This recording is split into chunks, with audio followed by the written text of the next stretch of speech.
When Tola finally walked away from Deo, she didn't feel free immediately. She felt empty.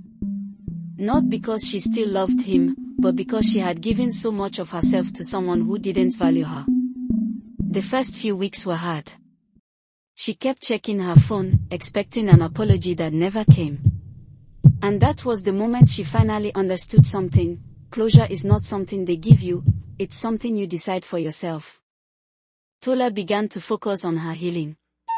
Not by finding a new relationship, but by finding herself again. She reconnected with old hobbies. Started hanging out with her friends again. Spent more time with her family. And slowly, she began to smile without forcing it. While Tola was rebuilding her life, Deo was also learning his own lesson. At first, he didn't feel any loss. He thought she would come back like before. But days turned into weeks, and then months.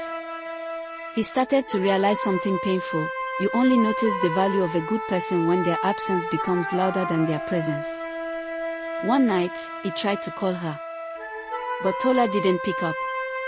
Not because she was angry, but because she had finally healed.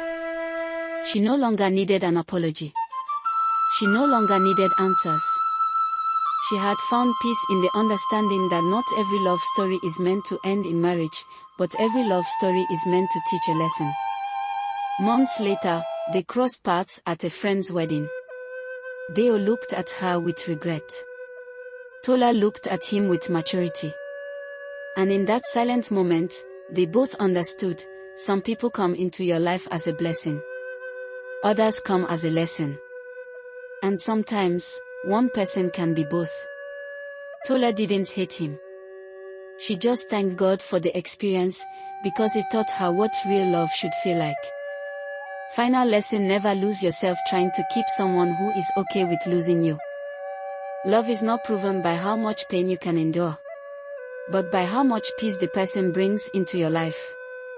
If you find this video interesting and you learned something from Tola and Deo journey, then don't just leave, support this channel so we can share more stories that heal, inspire and teach.